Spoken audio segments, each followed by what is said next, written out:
simplement par la pensée, je me déplaçais dans le coin. Voilà, je traversais les murs, j'allais sur les toits. Je comprenais que je pouvais circuler dans la ville, le village, explorer, aller chez les gens, mais je ne l'avais pas encore intégré dans une espèce de construction intellectuelle. Comment c'est possible? Mais je savais que c'était possible et que je désirais faire ça tout le temps.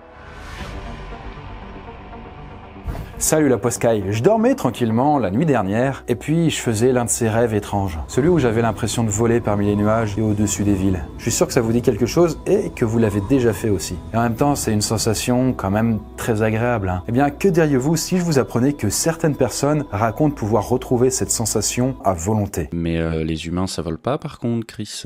Allô, les cours de Sciences Nat? Oui, merci. Mais là, on parle ni de rêve, ni de voler avec un corps physique, mais d'une expérience bien plus étrange que ça. D'ailleurs, l'histoire qui va suivre va être très étonnante et c'est pour ça que je vous ai mis un petit sondage à la fin de la vidéo pour avoir votre avis. Donc, quand vous aurez tout vu, n'hésitez pas à aller y voter pour partager votre avis et savoir si tout le monde pense comme vous. Et pour tout vous dire, le personnage dont on va parler aujourd'hui, je l'ai découvert il y a plusieurs années de ça. Il y a fort longtemps, alors que le jeune Chris n'était pas encore devenu le vidéaste à succès Poisson Fécond et le gourou présumé d'une secte aux motivations obscures, de drôles d'histoires atteignirent ses innocentes oreilles. Ouais, des histoires de voyage astral, de sortie de corps. En fait, j'étais tombé par hasard sur des bouquins et des témoignages très bizarres que j'avais parcourus, des choses qui me semblèrent à la fois effrayantes et passionnantes. Mais bon, le temps passa et je finis par ne plus y penser, même si ça avait éveillé des questions qui restèrent longtemps dans mon esprit. Et c'est ainsi que, bien des années plus tard, notre cher Poisson tombe sur un ouvrage particulier qui éveille à nouveau son attention. Et dans ce livre, du nom de 0,001%, un homme raconte être capable de sortir de son corps physique et de s'éveiller dans un autre corps, plus léger, plus maniable, aux capacités qui défient l'imagination. C'est arrivé très tôt puisque j'étais tout petit. Je faisais des expériences de sortir du corps, mais je ne savais pas ce qui m'arrivait puisque je planais chez moi, autour de chez moi, j'allais sur les toits. Avec ce corps, il serait possible pour lui de visiter le monde entier, de voler d'une ville à l'autre et d'accomplir 1000 choses extraordinaires. Alors cette fois, le bouquin me fascine vraiment et je me jure de rencontrer son auteur un jour pour lui poser des questions au sujet des expériences qu'il dit avoir vécues. Et justement, ce jour est arrivé. L'homme dont je m'apprête à vous parler, j'ai eu l'occasion de le rencontrer et de discuter avec lui. Vous pouvez d'ailleurs retrouver l'entretien en intégralité en lien dans la barre d'infos ou en fin de cette vidéo. Bref, c'est une première et grâce à cet entretien, je suis en mesure de vous raconter l'histoire aux confins du réel de Mark O'Byrne.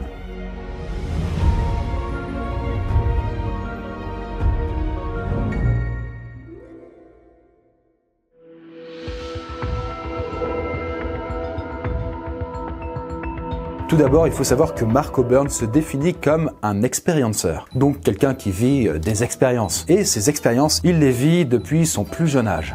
D'accord, mais arrête de tourner autour du pot là. Ça consiste en quoi tes fameuses expériences? Eh bien, comment je pourrais vous décrire ça? Imaginez, vous êtes enfant et vous avez à peine 4-5 ans. Et la nuit, lorsque vous êtes allongé, vous sentez parfois une drôle de sensation émerger en vous. Vous avez l'impression que votre corps se déforme. C'est comme si votre tête et vos mains devenaient énormes. Et d'un coup, vous ressentez un décollement, comme si vous vous divisiez, comme si deux aimants se décrochaient. Quelques secondes plus tard, le plafond de votre chambre semble vous arriver en pleine figure. Lorsque vous vous retournez, vous contemplez votre propre corps sur le lit, respirant doucement. Mais attends, il s'est passé quoi là? Il est à deux endroits en même temps le gars? Ben, c'est un petit peu l'idée. En fait, il s'agit de ce qu'on appelle une sortie de corps. Selon ces dires, une partie de vous, votre corps astral, comme certains l'appellent, se serait séparée de votre corps physique et vous permettrait ainsi d'évoluer sous une autre forme, hors de celui-ci. Et c'est précisément ce type d'expérience que Mark O'Byrne raconte avoir vécu durant toute son enfance et jusqu'à ce jour.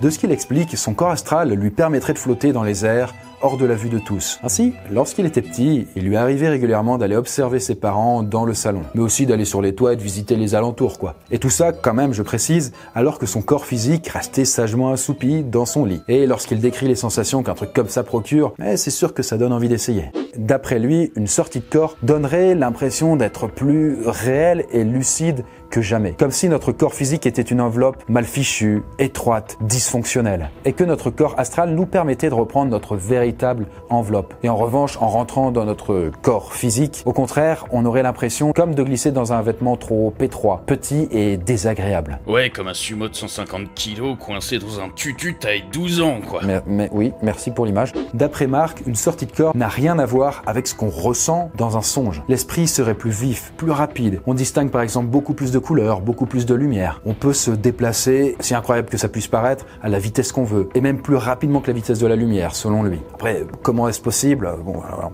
on va pas rentrer dans ces détails. Peut-être qu'on n'a plus de poids dans cette forme. Peut-être qu'on n'est plus forcément dans le même univers. Bref, je ne sais pas.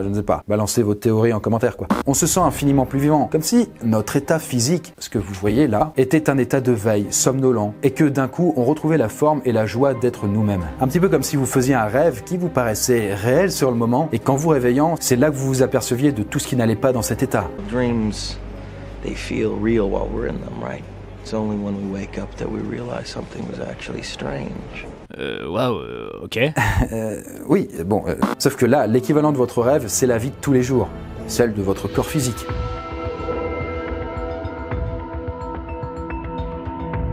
Bon, effectivement, vu sous cet angle, ça paraît un peu surréaliste, on est d'accord. Et pourtant, le jeune Marc n'a jamais souffert d'aucune maladie mentale ni de désordre psychique. À l'école, il était par exemple sérieux et plutôt bon élève. Et pour vous dire, au fil du temps, il a peu à peu gravi les échelons et occupé des postes à haute responsabilité dans de grandes entreprises. Et en même temps, être cadre dans une multinationale très connue, ça demande quand même d'avoir la tête sur les épaules. Et dans son milieu, il était même surnommé Rambo. Pourquoi Rambo? C'est parce que son passé le hante, qu'il a perdu tous ses amis et qu'il souffre d'un manque de reconnaissance d'une société profondément ingrate? Non, c'est juste parce que c'était l'un des meilleurs dans son domaine, un vrai rock, donc il avait pas tellement la réputation d'un rêveur ou d'un marginal, si vous voulez, quoi. Déjà tout petit, quand il dit sortir de son corps, il a ce sentiment inexplicable que tout ce qu'il vit et tout ce qu'il voit sous cette nouvelle forme est réel. Et à ce moment-là, il ne pense qu'au fait de recommencer toutes les nuits et de partir explorer les environs. Mais problème, puisqu'il est impossible de savoir quand ça va se reproduire. À ce moment-là, il peut pas provoquer ces sorties de corps comme il veut. Cependant, au fur et à mesure de ses expériences, il s'aventure de plus en plus loin. Et alors que son corps physique demeure dans sa chambre, son esprit, parfaitement éveillé, se met à voyager hors de sa maison, puis hors de son jardin, et enfin même hors de sa ville. En guise de preuve, parmi tant d'autres, un beau jour alors qu'il est jeune, il ramène des informations étonnantes. Par exemple, la bonne de la famille fut très surprise lorsque, un matin au réveil, le jeune Marc lui dit avec certitude en se réveillant qu'il avait neigé dehors. Et avant même qu'elle n'ait eu le temps d'ouvrir les volets pour le constater, il put le voir en sortie astrale, juste avant de revenir dans son corps en chair et en os.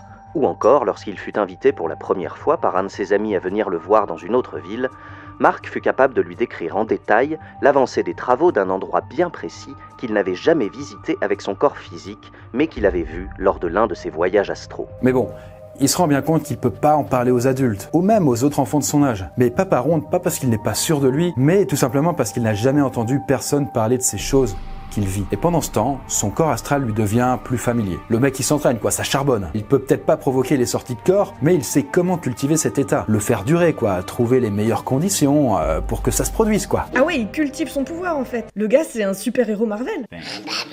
Ouais, on peut le voir un petit peu comme ça. Doctor Strange sort de ce corps. Vous ne devriez pas vous sous-estimer. Oh, parce que vous croyez voir en moi, ben vous avez tort. C'est moi qui vois dans votre jeu.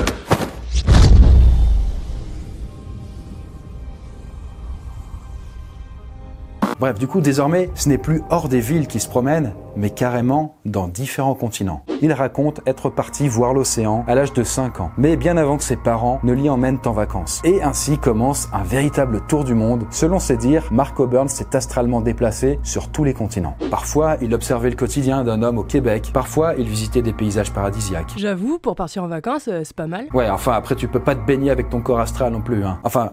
Je crois pas quoi. En tout cas, il s'est baladé dans plein d'endroits dans le monde, repérant même des endroits insolites à visiter et récupérant au passage des informations ou des coordonnées utiles. Car, ouais, lorsqu'il revenait dans son corps physique, il s'amusait souvent à aller vérifier dans des bouquins de géo par exemple, ou des cartes, si ce qu'il avait vu était vrai. Et selon ses dires, ça l'était. D'autant plus que je vous rappelle qu'il n'y avait même pas internet à l'époque. Et surtout, je me suis dit, mais comment même mon imagination aurait pu fabriquer ça? C'était inimaginable. T'as 14 ans, tu t'interroges, tu te dis, mais T'as pas de réponse, d'abord t'en parles à personne. Les années passant, Mark Coburn a trouvé des réponses à ce qu'il vit dans des livres d'auteurs ayant vécu les mêmes expériences étranges que lui. Et pour la première fois, il comprend aussi que d'autres personnes vivent la même chose que lui et ont étudié ce phénomène. Il se plonge alors dans diverses lectures et repousse toujours plus loin les limites de ses explorations.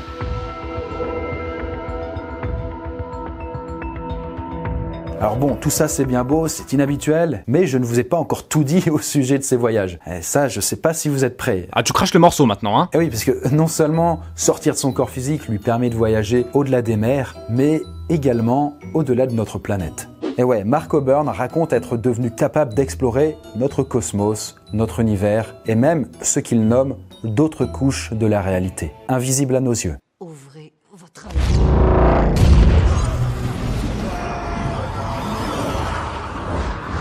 En tout cas, selon lui, il est tout à fait possible, avec un peu d'expérience, de voir des choses qui remettent totalement en question notre vision de l'existence, de la vie, de la mort et de l'espace. Par exemple, pour Mark, c'est une évidence, nous ne sommes pas seuls dans l'univers. Le cosmos grouillerait même de vie. Certaines planètes très lointaines seraient même habitées par des êtres intelligents qu'il aurait eu l'occasion de visiter. Oula, ça devient perché ton affaire là. Oui, du coup je te le fais pas dire. D'autant plus que ce cher Mark n'a pas de preuves factuelles à nous apporter pour prouver ses dires. Et en même temps, ça paraît compliqué de se rendre sur place pour invalider ou non ce qu'il dit. Mais justement, comme le dit Mark lui-même, il ne force et n'invite personne à le croire sur parole. Car il existe un moyen très simple de voir s'il a raison ou tort, c'est de sortir de notre corps à notre tour. Allez-y, lancez-vous.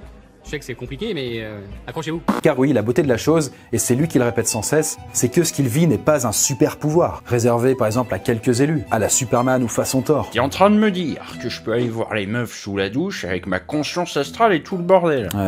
Oui, du coup, ça s'appelle du voyeurisme astral, j'imagine. En fait, il s'agirait d'une capacité naturelle que posséderaient tous les êtres humains. Être voyeuriste? Mais non, le fait de sortir de son corps, ce serait une capacité naturelle commune à tous les humains. C'est inscrit en nous, au même titre que tout le monde a la capacité de rêver, même si tout le monde ne se souvient pas de ses rêves. Et du coup, il faut faire quoi?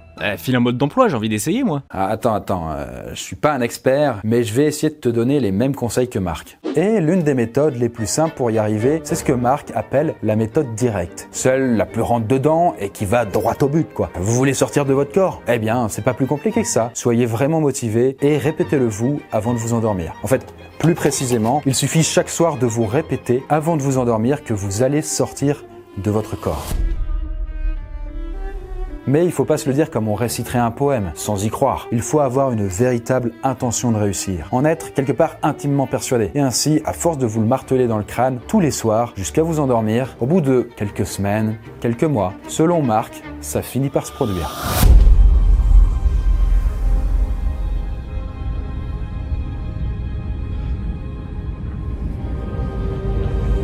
Vous vous réveillez, mais vous flottez dans l'air et vous ne ressentez aucun poids. Bref, vous pouvez vous balader librement partout et observer le monde autour de vous. Et peut-être même rapporter ce que vous voyez une fois revenu dans votre corps de chair pour vérifier que ce que vous avez vécu n'était pas juste un rêve.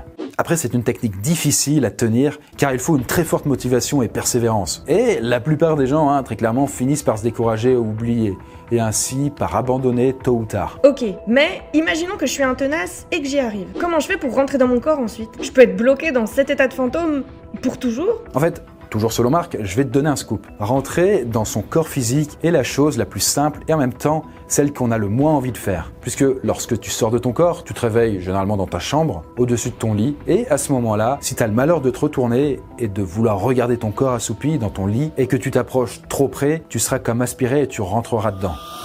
Et merde, je suis rentré dans mon corps, je suis tout serré là-dedans. Pour te réveiller alors instantanément. En état de voyage astral, il suffit de simplement penser à son corps physique pour le réintégrer immédiatement. Ah ouais, un peu comme un pouvoir de rappel qui te ramène à ta base, comme dans LoL.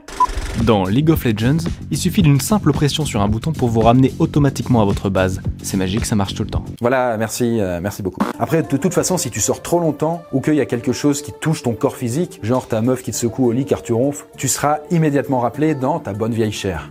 Il semblerait d'ailleurs que ces étranges expériences de sortie hors du corps ne soient pas si exceptionnelles que ça. Parce que depuis toujours, et partout dans le monde, quelles que soient les religions et les croyances, un petit pourcentage de gens ont relaté être sortis de leur corps un jour. Souvent, ça peut être suite à un problème de santé, et à ce moment-là, on va parler peut-être de NDE, ou bien aussi sans problème du tout. Mais sans pouvoir l'expliquer, ces gens gardent ça en mémoire toute leur vie et n'en parlent généralement à personne autour d'eux. Car en fait, ils ont la certitude que personne ne va les écouter.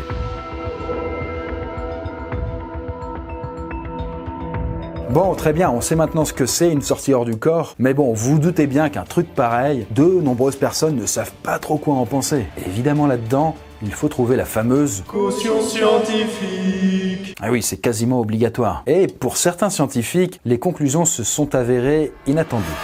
On peut par exemple parler de ces deux chercheurs qui ont étudié le cas de Nicolas Fraisse en 2017, qui prétend aussi pouvoir sortir de son corps physique à volonté. Le résultat des tests effectués, c'est que sur 40 tests où le cobaye devait deviner des images situées dans une autre pièce, Nicolas Fraisse a été capable de donner 7 bonnes réponses. Alors pour certains, c'est insuffisant, notamment parce que le papier scientifique n'a jamais été publié pour que l'on puisse valider les résultats obtenus. Mais pour les chercheurs en question, cela suffit à affirmer que l'homme possède des capacités extrasensorielles.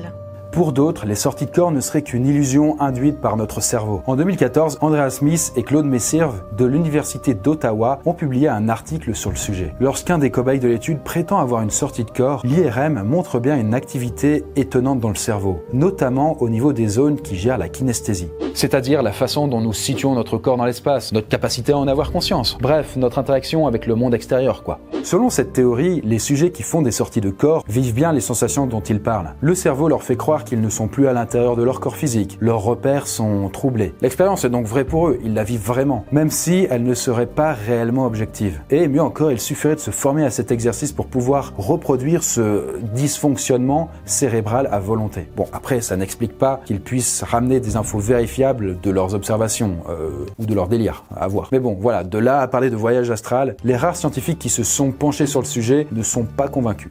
Jamais de la vie. Ceci dit, tout n'est pas totalement désert non plus d'un point de vue scientifique, car il existe notamment l'IAC, la International Academy of Consciousness, dont la mission est d'étudier sous un angle sérieux la conscience et les expériences insolites comme les sorties de corps ou les potentiels pouvoirs psychiques comme la télépathie ou la psychokinèse. Et de leur côté, bien qu'ils ne le crient pas sur tous les toits, ils ont eu un certain nombre de résultats qu'on pourrait qualifier de troublants. Alors évidemment, j'ai posé la question directement à Marc à propos de l'aspect illusoire des sorties hors du corps, comme l'avancent donc certains scientifiques. Et voici ce qu'il m'a répondu. Comment ça se fait que la science n'a pas encore découvert cette chose ? Tu penses qu'elle a tout découvert, la science ? Pour l'instant, la science a peu de moyens. Elle n'a pas le paradigme, les conceptions qui permettent d'héberger ces vérités-là. Ça viendra. Encore une fois, notre science est débutante, naissante, c'est embryonnaire. On ne sait rien, ou presque rien.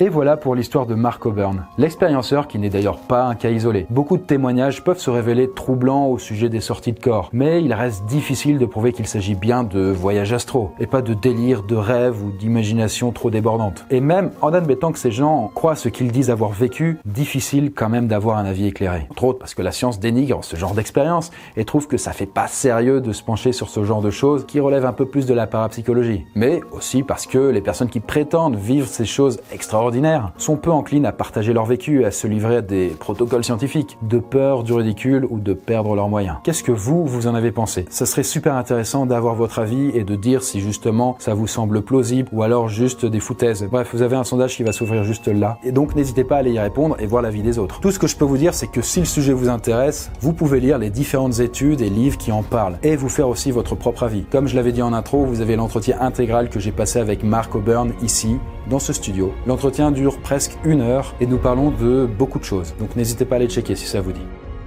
Devons-nous nous faire à l'idée qu'il ne s'agit que d'un autre tour d'illusion que nous impose notre cerveau ? Ou notre réalité comporterait-elle d'autres dimensions que nous aurions la possibilité d'explorer un jour ? Et bien voilà, cette vidéo aux accents mystiques touche à sa fin. J'espère qu'elle vous aura intrigué et intéressé. Merci encore à Marc pour le temps qu'il m'a accordé. Vous avez toutes les sources répertoriées en barre d'infos. Vous y trouverez aussi notamment l'article sur les troubles de la kinesthésie si l'aspect scientifique vous intéresse. De mon côté, je vous fais une bise astrale et on se revoit très vite. Salut la poiscaille.